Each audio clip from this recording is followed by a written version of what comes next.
Bonsoir à tous, bienvenue à ce meet-up organisé par la Comet Dev de la société Extia. Je vais vous laisser la parole, Florent et Yuri, et meet-up à tous. Juste pour me présenter donc rapidement, donc Florent Lebaille, donc moi je suis tech lead Java là dans le secteur bancaire actuellement, donc je suis développeur depuis 2015 et tech lead globalement depuis 2018, donc dans deux équipes. Là j'entame sur ma deuxième équipe depuis septembre. Je te laisse te présenter, Yuri du coup. Ouais, moi c'est Yuri Kuropat. Alors je suis développeur Java DevOps en ce moment dans le secteur bancaire et moi ça fait 3 ans que je suis chez Extia. Ok. Alors, je vais vous faire le point donc rapidement de ce qu'on va aborder du coup ce soir sur Java. Donc, ça va de JDK 11 à JDK 17. Hein, c'est toutes les nouveautés jusqu'au JDK 17. Donc, on va voir les types classes, on va voir les records, le pattern matching avec le switch également, les test blocks et on terminera du coup sur les deux nouveaux garbage collectors qui sont ZGC et Shenandoah. Donc, on expliquera un peu plus en détail les fonctionnements de ceux-là. Du coup, je vais laisser la main à Yuri pour les seal classes. Ouais, alors je vais commencer. Donc une classe scellée. Donc c'est une sealed class. Donc qu'est-ce que c'est? Donc une classe scellée, ça permet de restreindre les classes pouvant être une sous-classe de celle-ci. Donc en fait, en d'autres termes, donc si vous scellez une classe, c'est pour limiter le nombre de classes qui vont dériver. Et du même coup, on est dans un environnement qui est contrôlé, où on peut contrôler, mieux contrôler la donnée. Du côté de l'organisation du code, il faut que la classe CD soit dans le même module que ses sous-classes. Et vous aurez des erreurs de compilation directement dans votre IDE pour les classes qui ne sont pas permises par la classe CD. Donc là, je vais passer et vous montrer rapidement mon écran.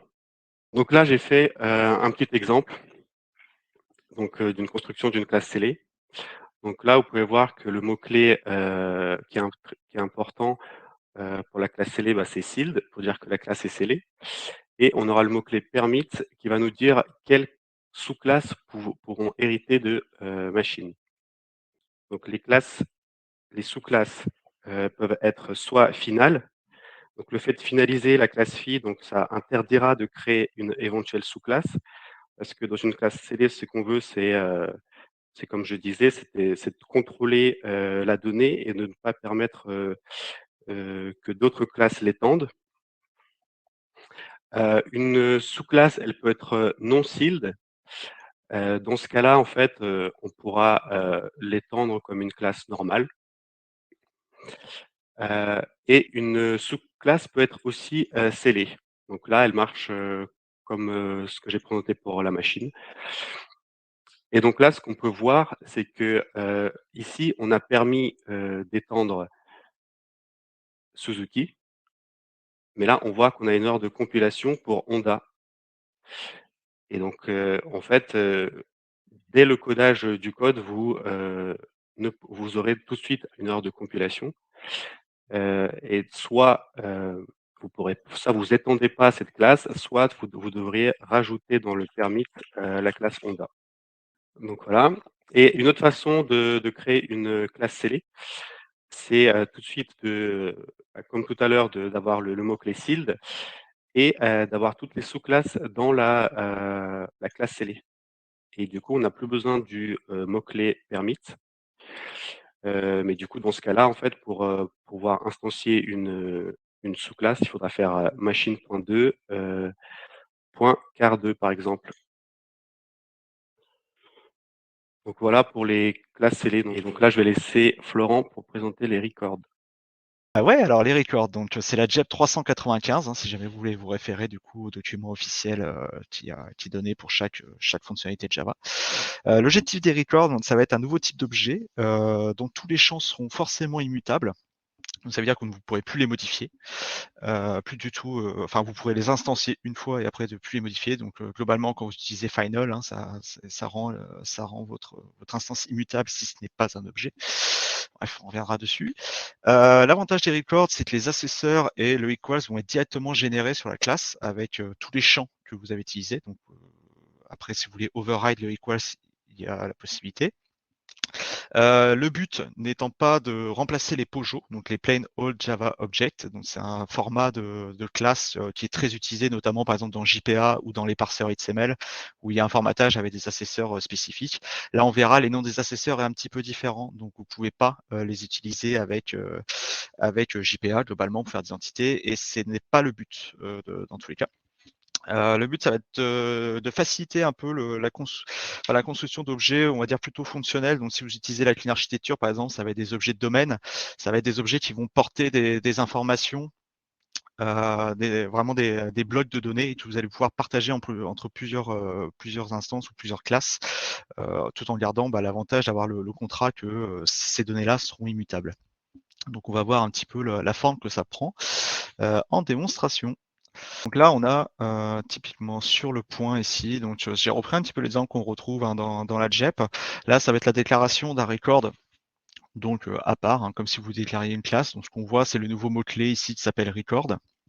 Du coup, il est déconseillé dans la JEP d'utiliser record avec un R majuscule comme classe, sinon vous risquez d'avoir des petits problèmes de compile, donc évitez de jouer avec ça.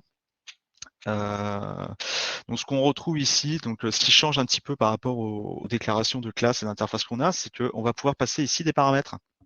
Donc ces paramètres vont être globalement les champs qui vont composer l'objet. Donc là, on est vraiment sur la déclaration la plus simple qu'on peut avoir d'un record avec voilà 2 champs dessus. Naturellement, vous pouvez passer n'importe quel type dedans. Là, j'ai mis des primitifs, mais si vous voulez mettre de l'objet, d'autres records, des enums, tout passe dedans, il n'y a pas de souci. On va avoir une deuxième forme un peu plus évaluée. Donc là, c'est si vous voulez déclarer votre constructeur et le personnaliser. Donc vous pouvez le faire un peu, on va dire à l'ancienne, donc ce qu'on appelle un constructeur. Par contre, le constructeur dit canonical, donc c'est-à-dire qu'il doit correspondre exactement au nombre de champs qui sont déclarés juste au-dessus, donc comme on le voit. Donc si jamais vous retirez forcément un champ ici, il ne sera pas d'accord et vous ne pouvez pas avoir d'autres constructeurs. Vous pouvez avoir par contre qu'un seul constructeur de ce type-là. Ce qu'on va voir ici, une forme un petit peu plus évoluée encore, c'est le point C. Donc vous pouvez également du coup modifier les assesseurs si jamais vous voulez. Vous pouvez par contre aussi créer des méthodes personnalisées dans ce record comme vous le feriez dans une classe standard.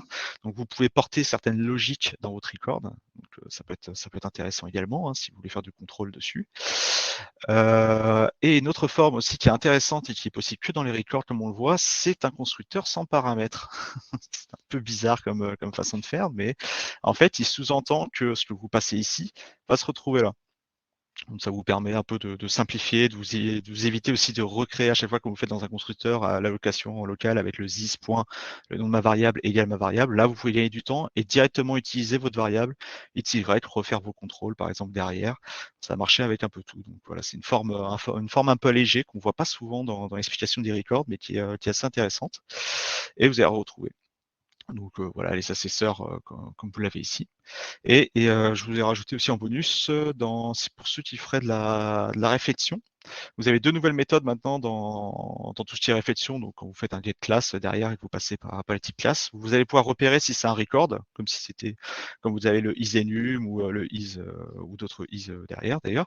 Et vous pouvez également récupérer tous les records que va composer une classe. Voilà, pour la réflexivité. 2-3 petites choses. Donc là, on a un petit, je vous ai développé, donc ça c'est dans l'exemple que vous retrouvez sur le GitLab, un petit service tout simple. On va dire que là, je l'ai fait dans le cadre d'une clean architecture, donc on va retrouver un petit peu tout ce qui est adapteur, mapper, les couches de domaine, d'infrastructure et de services. Ça, je vous laisse voir un peu la clean archi dans le projet si vous voulez un peu plus en détail. Mais là, typiquement, je vous ai fait donc juste un petit adapteur, donc ça va être une classe qui va vous retourner en fait du JSON, donc il va simuler un peu une API REST en fait. Donc on va retrouver nos différents objets qui sont des shapes qu'on voit ici. Donc les shapes, des formes classiques. C'est juste voilà un objet qui entretient un nombre de points, donc les points qui sont notre record ici. Donc on voit que le record s'utilise voilà comme une classe standard derrière. Vous allez le voir avec.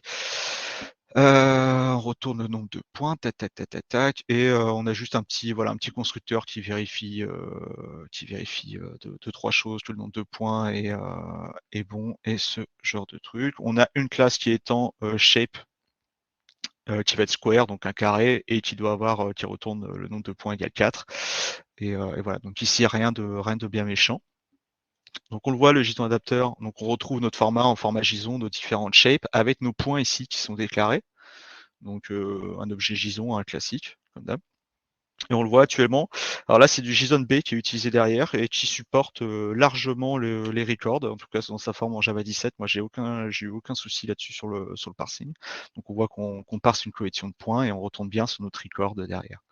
Donc au niveau du parseur JSON, pour le moment, en tout cas, j'ai pas de difficulté particulière, sachant que là, on est sur du Quarkus sur une dernière version. Donc quelque chose voilà, d'assez propre. Et on a derrière un petit contrôleur qui vient juste nous retourner justement toutes ces shapes qui vient, donc on fait un peu la boucle. Et on n'a pas de souci particulier de formatage ou autre, on retrouve bien tous nos points ici derrière. Voilà pour la démonstration. Du coup, je vais laisser la main à Yuri pour tout ce qui est pattern matching. Ouais. Alors, pour le pattern matching, je vais revenir, juste avant sur le pattern matching qui a été fait sur, l'opérateur instance of. Donc le pattern, matching, ça consiste, à laisser plus ou moins en fait, Java à savoir, quel est l'objet qui est, instancié. Donc là, pour l'opérateur instance of, par exemple, la condition qui est souvent faite, c'est de savoir si un objet O est une instance d'une string, par exemple. Et si c'est le cas, on fait la transformation, on fait le cast, juste en dessous, dans le corps de la condition. Et avec, le nouveau code, on n'a plus besoin de faire ce cast. Donc là, si on regarde la deuxième condition, donc là, si l'objet O est une instance d'un string, là, on variabilise la string avec S et on peut directement réutiliser S. Et donc pourquoi j'explique ça? C'est que, un des intérêts d'avoir fait du pattern matching pour le switch, c'est que du coup, des fois, on veut vérifier, sur, un objet si c'est une instance, d'une classe.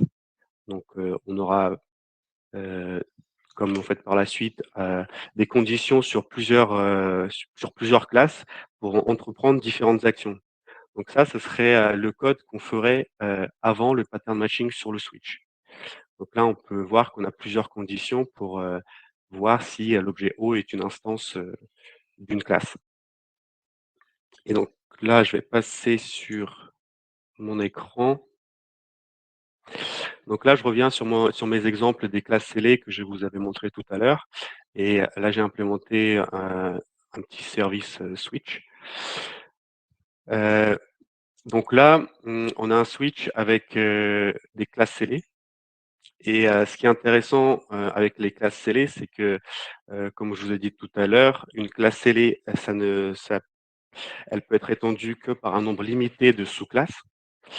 Et dans le switch, si on traite tous les cas possibles de la classe scellée, on n'est pas obligé de mettre le mot default comme, dans les cas plus bas, car on a traité tous les cas possibles pour, la classe scellée.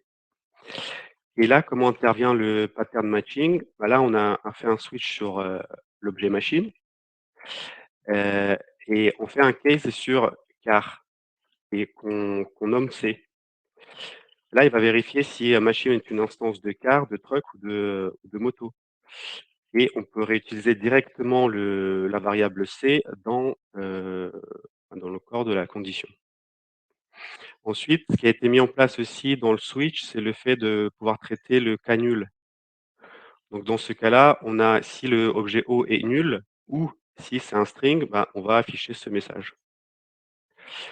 Et ensuite, on peut mettre des conditions dans le switch.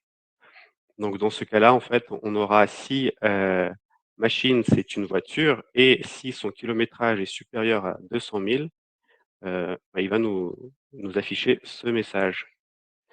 Donc là, si on repasse sur les tests, donc là, rien de passionnant parce que là, ça serait juste tous les cas possibles que j'ai traités avec les switches sur les, classes scellées, qui nous affichent des messages différents avec le nombre de roues qu'ont les véhicules.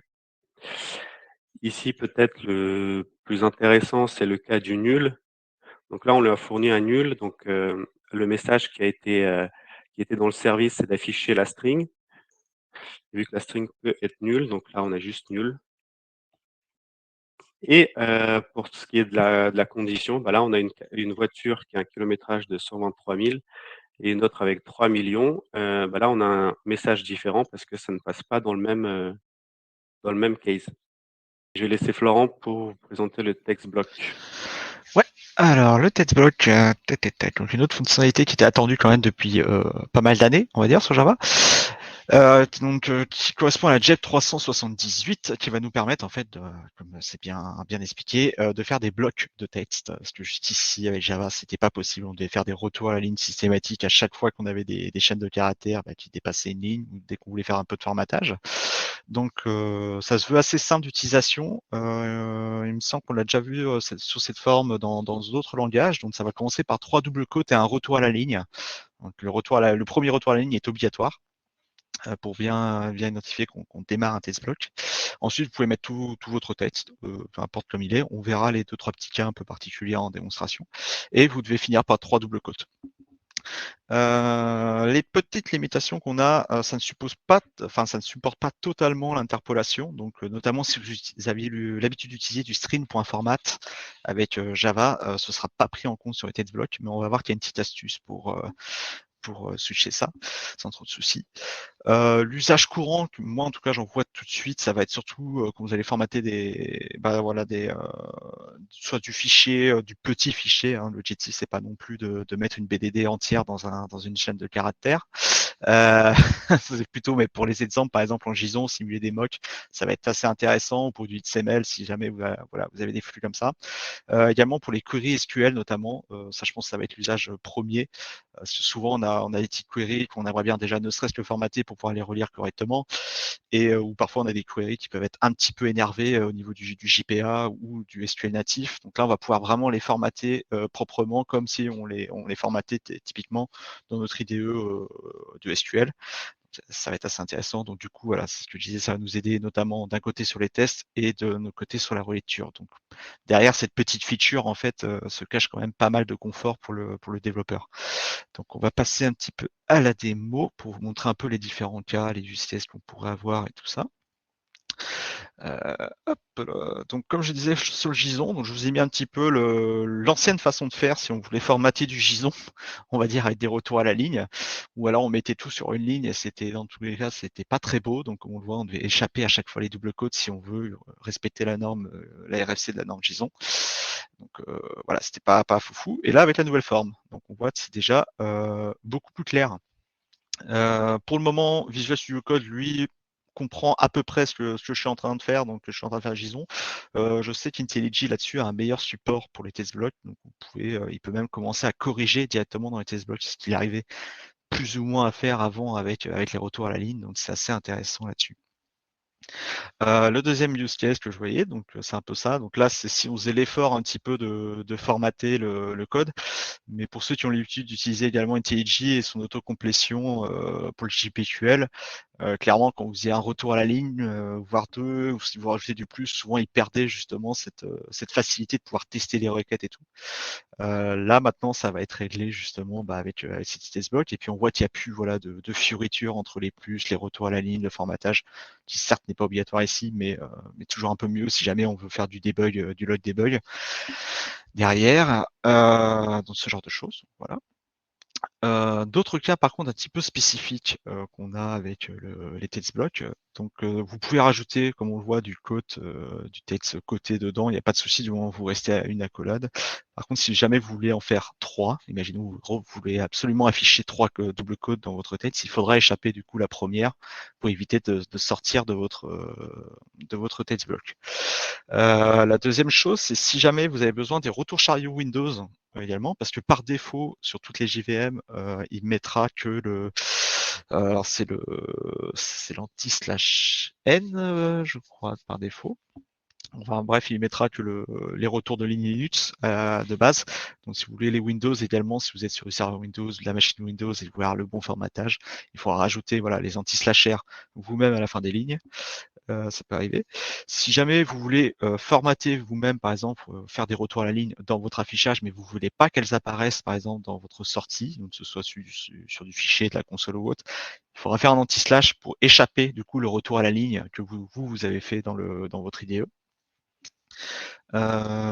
Également, si vous voulez forcer des espaces à la fin de votre retour à la ligne, typiquement, hein, par exemple, si vous voulez qu'il y ait un espace, mais vous voulez qu'il y ait un retour chariot, alors bon, là, du coup, il va être un petit peu moins content.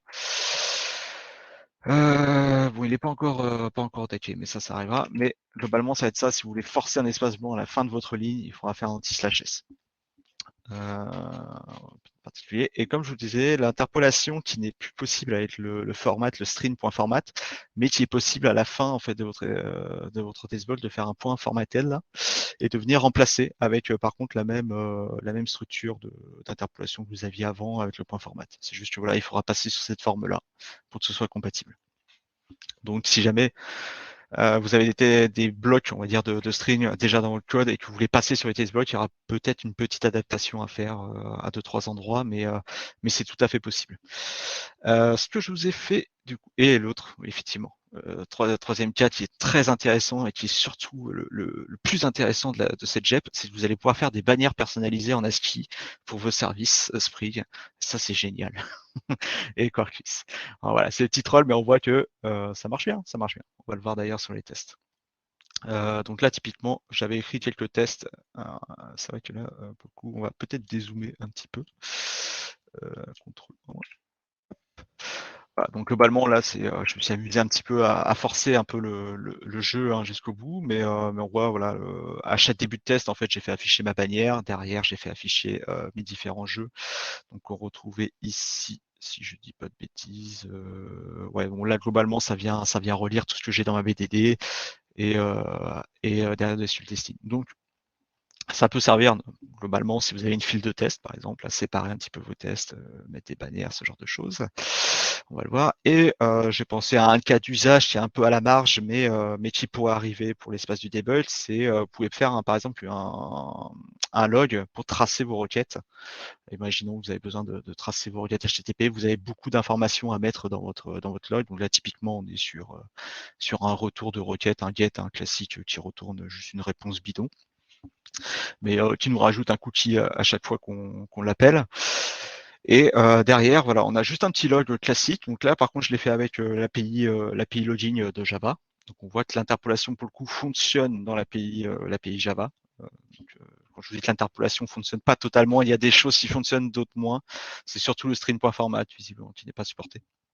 Donc là, on l'a globalement, voilà, notre petit traceur de requêtes qui retourne derrière un peu tout ça. Et tac, alors, je vous cache le client parce que vous n'avez pas besoin. Et on va regarder un petit peu ce qui se passe dans notre instance qui est démarrée. Et par exemple, là, c'est si je lui demande de retourner en fait tout ce que j'ai dans ma base de données, donc sous format SQL. Et là, par exemple, je peux tracer du coup mes requêtes avec voilà tous mes paramètres. On voit que j'ai pas de souci de retour de ligne, j'ai pas de souci dans mon body non plus. Hein. Comme on le voit, tout est bien formaté aussi. Donc on est plutôt, ça va plutôt nous aider sur ce genre de choses. Après voilà, c'est juste un petit cas d'usage, mais gardez dans l'idée que voilà, si vous avez des formatages un peu complexes à faire, le test-block va vous aider un petit peu là-dessus. On va passer du coup sur les garbage collectors, donc qui va être une partie assez importante de la JDK 17, hein, à partir de la JDK 17 en tout cas. On va juste revenir du coup sur quelques notions pour qu'on soit sûr, parce que là, pour le coup, il n'y aura plus de démonstration sur cette partie-là, donc pour qu'on soit bien d'accord sur les termes, et ça va être un petit peu verbeux. Je vous refais juste un petit rappel dessus. Donc on va parler pas mal de heap. Donc le heap, c'est la mémoire, donc la mémoire vive hein, qui est allouée à la JVM, donc notre Java Virtual Machine, comme c'est écrit en dessous. Donc la machine qui nous permet de lancer nos applis et qui virtualise en fait notre application. Donc le heap, voilà, ça va être la mémoire allouée par l'OS à la JVM pour dire OK. On verra, on peut le paramétrer. On va parler beaucoup de GC, donc de Garbage Collector, donc le ramasse-miettes. Justement, on va vous en présenter deux. On va parler aussi beaucoup de thread. C'est un processus d'exécution. Hein, ça va être une file dans laquelle vous allez pouvoir exécuter des processus. Ça porte bien son nom. Et on va parler également de multithreading. Donc là, on va avoir plusieurs processus en parallèle. On fera aussi, du coup, on parlera aussi également d'exécution concurrente dans le cadre du multithreading. Ça va être des synonymes hein, globalement. Le rappel sur qu'est-ce qu'un garbage collector, les ACO. Alors à quoi ça sert? Bah, ramasser les objets inutilisés dans la JVM, effectivement, quand vous avez consommé voilà, tous vos objets, que vous avez fini de travailler avec et que vous avez bien fait votre séparation et votre gestion des références en Java, normalement ils se détachent. Sauf que ces objets-là sont alloués quelque part dans votre mémoire vive et le ramasse-miettes va passer, va regarder si vous les utilisez encore ou pas. Si vous les utilisez plus, il va les nettoyer. Pourquoi? Bah, pour optimiser la mémoire justement, donc pour libérer de la place et réorganiser la mémoire, on va le voir suivant les GC. Quand, bah ça on va le voir également, ça va dépendre aussi pas mal du garbage collector, quand est-ce qu'il va intervenir pour faire son nettoyage. Qu'il utilise bah, globalement la JVM et tout ce qui va reposer sur la JVM. Et comment? Bah, en faisant des pauses café. Donc là, c'était la petite blague, mais non. Par contre, c'est vrai, on va faire des pauses. On va le voir également, chaque GC a sa façon de faire ses pauses, a ses temps de pause différents et a des nombres de pauses différents. Donc, on va passer sur la suite. Donc là, je vais laisser la main à Yuri pour vous présenter le premier garbage collector qui s'appelle ZGC. Oui, alors le ZGC. Alors initialement, d'après ce que j'ai lu, il a été conçu pour des heaps de plusieurs téraoctets de données. Donc ce serait plus pour de l'utilisation avec du big data. Mais en fait, finalement, c'est aussi un bon candidat pour des petits heaps. Alors le ZGC, il a un temps de pause qui est très, très réduit, donc de 1 milliseconde max. Et en fait, c'est très important ce temps de pause parce que il faut qu'il soit le plus petit possible car il va mettre en pause toute l'application en fait. Pendant ce temps-là, l'application, elle sera en pause aussi, elle ne pourra rien faire. Et non proportionnel à la taille du heap, c'est-à-dire que même si on a un heap de plusieurs téraoctets, le temps de pause sera toujours le même. Alors, il s'exécute en concurrence. Donc ça, je vais vous expliquer un peu plus en détail sur la slide suivante. Et le support, c'est seulement sur de l'architecture 64 bits. Donc ça aussi, je vais vous l'expliquer sur la slide suivante. Et il est présent depuis le JDK 11 en preview. Et je crois qu'il a été livré depuis la JDK 17. Donc là, je vous ai expliqué le cycle du ZGC. Et comme je vous avais dit tout à l'heure, donc le ZGC, il s'exécute en concurrence. Et donc à droite, vous avez un petit schéma qui vous explique la concurrence. Donc concrètement, la concurrence, ça va être plusieurs tâches qui vont être exécutées par le CPU. Et le CPU ne peut traiter qu'une tâche à la fois. Donc il va traiter la tâche 1, puis il va donner la main à la tâche 2. Et en fait, ce changement, il est très rapide et il est très rapide ce changement et on le distingue pas en fait. Et ça, c'est ça la concurrence, c'est qu'il y aura des tâches qui seront plus ou moins en parallèle, mais pas vraiment. Et donc là, ce que vous voyez donc à gauche, le cycle du ZGC. Tout d'abord, on aura une pause que le ZGC va faire pour scanner en fait tout le graphe d'objets de l'application, pour récupérer tous les objets en fait utilisés par l'application. Ensuite, donc là, après cette pause-là, il s'exécute en concurrence, comme je vous le disais. Et là, il va faire du mark remap. Donc là, il va trouver tous les objets vivants et tous les objets dits non vivants ou des déchets en fait. Et il va les marquer d'un label. Ensuite, il va refaire une pause. Donc ça, c'est la pause de fin de marquage. Donc là, c'est juste une petite pause de synchronisation aux exécutions concurrentes qui ont été faites avant. Parce qu'en fait, il va s'exécuter sur plusieurs threads et il va synchroniser tout ça pour voir quel objet il a marqué. Ensuite, on a l'exécution concurrente pour la préparation de la relocalisation. Donc concrètement, ici, il va supprimer les objets dits déchets, en fait, les objets non vivants, les objets qui ne sont plus utilisés par l'application pour libérer les ressources mémoire. Et il va aussi décider quelle partie du heap il peut compacter suite à la phase de marquage. Donc la phase de marquage, elle permet aussi en fait de marquer les objets qui vont être déplacés. Ensuite, on a une pause qui va rescanner les objets qui seront déplacés justement. Et la dernière phase, la relocalisation, donc c'est déplacer les objets vivants et en fait, il va les réunir pour compacter la heap.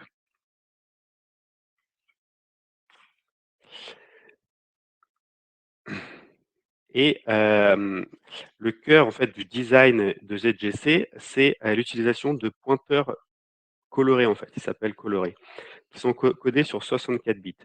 Je vais peut-être revenir rapidement sur ce qu'est un pointeur. En fait, un pointeur, c'est un objet qui contient l'adresse mémoire d'une donnée et pas la donnée en elle-même. Et tout à l'heure, je vous ai parlé que le ZGC est supporté seulement sur des plateformes 64 bits. C'est parce que sur 64 bits, un pointeur, il peut adresser en fait beaucoup plus de mémoire qu'un système ne peut avoir de manière réaliste. Et là, on parle de mémoire, en fait, c'est de la RAM. La heap, c'est de la RAM.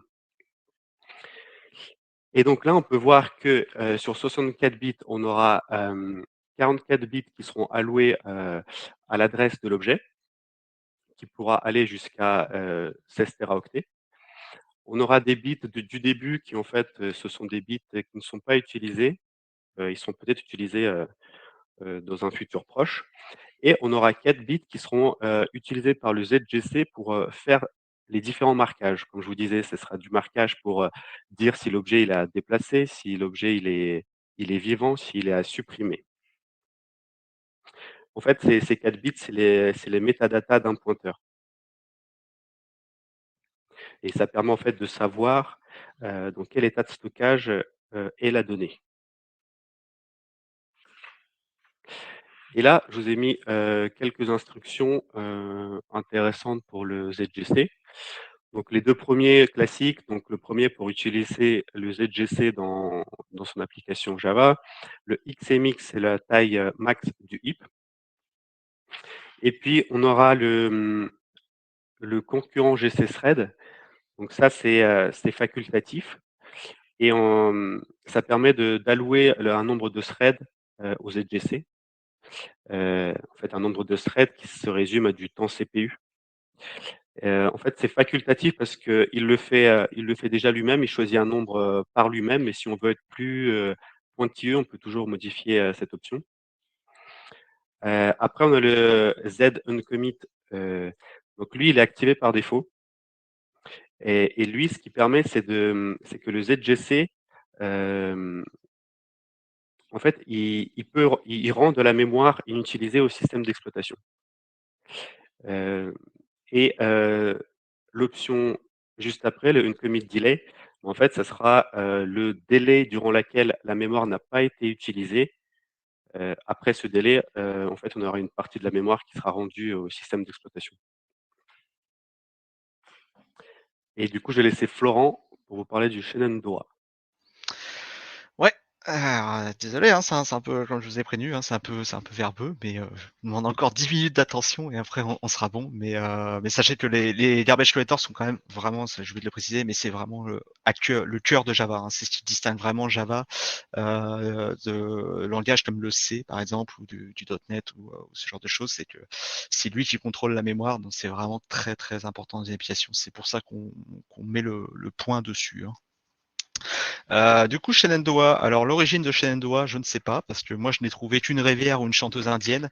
Donc, je ne sais pas où ils sont allés le chercher. Mais en tout cas, maintenant, Shenandoah, ce sera aussi un garbage collector Java, qui est défini, du coup, dans la JET 379. Vous allez avoir pas mal de détails hein, dans cette JEP, mais je vous recommanderais aussi d'aller voir, moi qui m'a servi surtout de source, c'est le wiki OpenJDK sur Shenandoah qui est très très complet, qui est très bien expliqué aussi également, mais pour les anglophones. Donc, l'objectif de Shenandoah, donc ça va être, on va voir, il y aura pas mal de phases d'exécution concurrentes, enfin, ou d'exécution parallèle, on va le voir, ça va être la grosse nouveauté. C'est surtout que ces exécutions-là vont se faire à chaud dans l'application, donc sans temps de pause. On aura quand même des temps de pause, mais je vais vous détailler ça sur les slides suivantes. Donc l'usage du chinois, enfin son temps d'exécution ne sera pas proportionnel à la taille du heap. Il va dépendre dans quelques cas du heap, mais il ne sera pas aussi proportionnel qu'on l'a avec nos anciens garbage collectors. Pour le support, donc on a du Linux et Windows, hein, les deux sont supportés. Il y a également du support Solaris, s'il y en a qui l'utilisent encore. Sur les infrastructures, donc 64 bits ou 32 bits ou ARC64 également, donc pas mal de supports. Il y a quelques supports supplémentaires si vous avez des machines ou des serveurs un peu particuliers. C'est pareil, tout est expliqué dans le wiki OpenJDK. Vous avez le détail exact de ce qui est supporté. C'est disponible sur la JDK 8. Alors, il n'y a qu'un seul constructeur qui l'a implémenté. Il faudra regarder, je crois que c'est Red Hat, il me semble de souvenir. C'est supporté sur la plupart des JDK 11, mais pas sur celle d'Oracle. Donc pareil, détail dans le wiki. Par contre, toutes les JVM maintenant vont le supporter à partir de Java 17. Ça fait partie du contrat, parce que ça a été réalisé officiellement. Donc suivant ce que vous allez utiliser comme JVM, je vous invite vraiment à regarder le wiki pour voir si c'est compatible ou si c'est en cours d'instruction. Sinon vous risquez d'avoir quelques petits problèmes. Donc le fonctionnement de Shenandoah qui est assez, on va essayer de débunker un petit peu parce qu'il est assez nouveau par rapport à ce qu'on utilisait juste ici. Donc il va se distinguer avec 4 temps de pause. Donc, là on est sur un cycle complet de nettoyage de la mémoire. Donc là on est à l'initialisation de l'application. Donc ce qui va être nouveau, c'est que le heap en fait, qui est représenté par le grand carré ici, va être redivisé en plusieurs zones par Shenandoah. Donc voilà, il va faire ces petites zones derrière. Donc ça, il me semble que c'est paramétrable dans les options. Donc l'application démarre, on instancie des objets. Donc en bleu, ce seront les objets, les pans de la mémoire qui sont on va dire alloués dedans. Donc l'application démarre. On va avoir du coup au début du cycle une première pause qui va être l'init mark. Donc en fait là, le GC va juste marquer les endroits de la mémoire qu'il va essayer de libérer. On dit bien essayer, ça c'est important. Donc une fois qu'il a fait son petit marquage, donc ça dure moins d'un ms, l'application reprend son cycle et pendant que l'application tourne, les marques vont être apposées sur la mémoire en parallèle. Et ça va être un processus qui va être fait justement en exécution parallèle. C'est-à-dire qu'on va avoir plusieurs threads qui vont s'occuper d'aller un petit peu partout dans la mémoire, de checker, voir où est-ce que je peux libérer tout ça. Une fois que cette concurrente marque qui peut, elle, par contre, durer plusieurs centaines de ms, on va avoir ce qu'on appelle la final mark. Donc la final mark, ça va être le temps de pause le plus important qui va, sur l'exemple qu'ils ont donné par exemple dans le wiki, il est à peu près à 1,5 ms. Donc c'est peu, mais c'est pas anodin non plus. Du coup, à ce niveau-là, il va faire la liste en fait de toutes les zones qui sont à évacuer. Donc, il va reprendre en fait, s'assurer que la phase d'avant est bien terminée, regarder tout ce qui a évacué et va organiser ses petites tables. Une fois qu'il a fini ça, donc il va réserver également les emplacements mémoire où vont être évacuées la mémoire. Donc c'est pour ça que c'est un petit peu long parce que là on a de l'opération un petit peu dans la RAM. À ce niveau-là, après il va reprendre une fois que cette étape est faite. Donc là on va avoir donc l'application reprend tranquillement. Et comme pour le marquage, l'évacuation va être faite en concurrence également. C'est-à-dire qu'on va avoir plusieurs threads qui vont s'ouvrir, qui vont s'occuper d'aller copier, d'aller regarder la mémoire. Qu'est-ce qu'elle a à copier exactement dans ces zones-là, quelle collection elle doit faire, comment elle va l'organiser. Ce qui est assez différent des autres GC, c'est que ça se fait à chaud. Donc, c'est-à-dire que vos collections peuvent continuer à grossir ou à se réduire pendant que le calcul est fait. C'est pour ça que cette phase-là également peut prendre plusieurs centaines de ms. Et vu que l'application est active, c'est $1 pour l'appli. S'ensuit après du coup derrière une petite pause qui, elle, va figer tout le travail qui a été fait avant pour dire ok, là on stop. Donc il a identifié toutes les collections et il va dire ces collections-là et ces pans de la mémoire-là, on va les déplacer. Donc là, c'est pareil, c'est en dessous d'un ms, donc là c'est $1 aussi. L'application reprend. On met à jour les références, donc un peu ce que disait Yuri un petit peu avant, ce qu'on appelle les références avec les pointeurs en fait, pour dire ta collection, elle est plus ici dans la mémoire, elle est là-bas maintenant. Donc là on le voit, ça passe en jaune, ça veut dire que ça ne va plus bouger, mais par contre on va avoir la nouvelle allocation qui est ici, donc le programme va tourner là-dessus. Et s'ensuit du coup la fin du cycle avec une dernière petite pause qui va en fait nettoyer en fait les entêtes, s'assurer que tout a bien été déplacé, que les entêtes ont été à nouveau à jour, et donc du coup finaliser le cycle. Et du coup la mémoire est déplacée, les entêtes sont nettoyées, et comme on le voit sur notre petit schéma, les cases qui étaient en jaune ont été nettoyées, la nouvelle a été allouée, et on voit celle-là aussi avait été nettoyée, mais l'application tout de suite après peut déjà réallouer de l'emplacement mémoire dessus. Donc voilà, ce qu'il faut retenir de Shenandoah surtout, c'est des petits temps de pause. Pas très gros, hein. Le plus gros, voilà, c'est le Final Mark qui fait 1,5 ms. C'est pas énorme, sinon on est sous le 1 ms, donc vraiment des temps de pause très réduits. Et surtout, par contre, des cycles entre les pauses qui peuvent être assez longs, mais qui se font en parallèle du programme. Donc, ce qui sous-entend aussi qu'il va falloir garder une mémoire en fait libre pour que Shenandoah fonctionne. C'est-à-dire que si vous êtes quasiment à 100% de votre heap consommé, vous allez avoir des soucis. Et là, on va le voir, on va passer potentiellement en failure mode. Vous avez 3 failure modes. Donc le pacing, c'est le premier, ça va être le mode normal, c'est-à-dire qu'il va essayer de libérer de la mémoire comme il peut, de réorganiser plutôt la mémoire en déplaçant des choses dans des endroits où il y en a déjà. Donc là, c'est typiquement, il a failure mode, il a plus d'emplacement de mémoire libre. Donc tout est un petit peu occupé, mais tout n'est pas complètement occupé. On est par exemple, on a des petites zones de cases, donc il va essayer de s'organiser là-dessus pour refaire de la place. Donc là, on est sur moins d'un ms encore pour ce pacing mode, et normalement, ça ne se verra pas dans les stats. Parce que le temps de libération de mémoire est inférieur au temps d'allocation. Donc normalement, ça ne doit pas apparaître. Si c'est un petit peu plus problématique, vous passez en degenerated. Donc là, on est en dessous de 10 ms, c'est-à-dire que potentiellement, il peut y avoir des pauses qui peuvent se faire si vraiment il n'arrive pas à trouver de mémoire. Donc là, par contre, vous aurez des statistiques dessus. Et ensuite, le dernier mode où là, ça devient un petit peu catastrophique, c'est qu'on passe en full GC. C'est-à-dire que là, l'application va se mettre en pause jusqu'à ce qu'elle trouve de la mémoire. Donc, globalement, ça peut durer jusqu'à 10 secondes. Donc, typiquement, quand vous êtes sur ce mode-là, il faut vraiment mettre des alertes. C'est parce que là, votre application est en train de tomber, en fait. Donc, c'est que votre emplacement mémoire, vous n'avez plus assez de mémoire dans votre heap et il va essayer de stopper toutes les allocations. C'est pour ça qu'il stoppe le programme, pour que le programme ne donne plus de mémoire, en fait, et il va essayer de compacter un maximum le heap. Donc, tous ces cases-là, c'est comme s'il essayait de les zipper un peu, si vous voulez. Il va essayer de vraiment pousser très fort pour essayer de faire de la place. Et s'il y arrive, tant mieux, il repart, mais par contre, il risque de retourner en full GC si vous libérez pas très vite de la mémoire. Sinon, vous risquez d'avoir un OOM, donc un out of memory, et du coup, votre application va planter dans la foulée. Voilà. Alors, je cherche la petite flèche. Bon, sur la suite. Donc quelques instructions pour la VM, donc pour pouvoir utiliser Shenandoah, parce que c'est vrai qu'on l'a pas précisé, mais c'est encore le garbage collector G1 qui est utilisé par défaut, qui est l'historique là depuis JDK 11 qui est par défaut. Dans les JDK 17, c'est encore G1 par défaut. Donc si vous voulez utiliser Shenandoah, vous pouvez l'utiliser ici. Donc le itit c'est use Shenandoah GC comme ZGC finalement.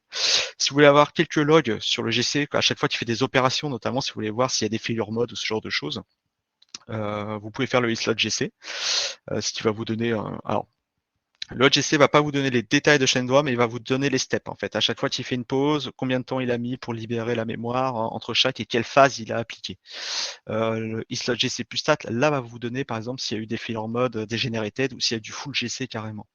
Donc je le précise quand même, mais ce genre de choses à ne pas utiliser en production naturellement parce que ça log énormément.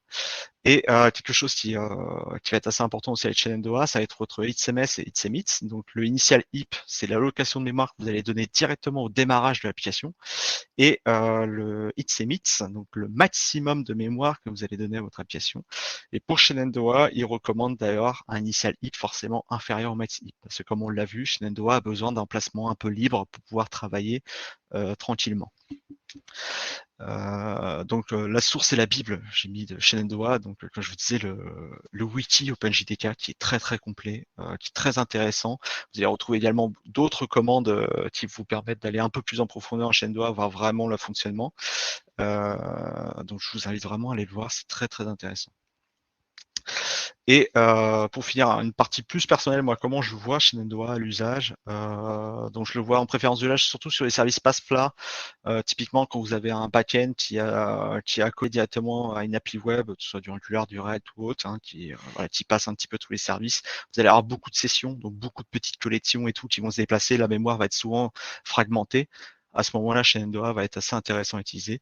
Quand vous avez des services paginés avec des petites collections également, donc ça sera aussi du service souvent back-end ou des petites API, ça peut être intéressant. Voilà. Tout ce qui va initialiser des petites collections et ce genre de choses, qui va avoir tendance à envoyer votre mémoire un peu partout. Shenandoah va être assez efficace là-dessus. À sûrement éviter c'est pas forcément vrai, mais moi je l'éviterais, c'est sur des gestions de référentiels, sur des gros référentiels, donc des grosses collections qui sont mises en cache, qui sont statiques, qui ne bougent pas, qui restent toujours au même endroit, bah vous n'allez pas avoir beaucoup de gains à utiliser Shenandoah, il va souvent faire des cycles pour rien. Et si vous utilisez des larges collections de type ETL et batch, donc des chargements de mémoire, des programmes qui chargent énormément de flux, et sur des collections qui peuvent être très larges, comme on le voit, Shenandoah a tendance à découper sa mémoire donc en petits morceaux.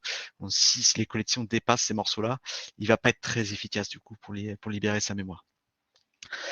Et je laisse Yuri pour le petit mot de la fin. Oui, donc là, on vous a présenté quelques features de la JDK 17. Donc c'est depuis la JDK 11.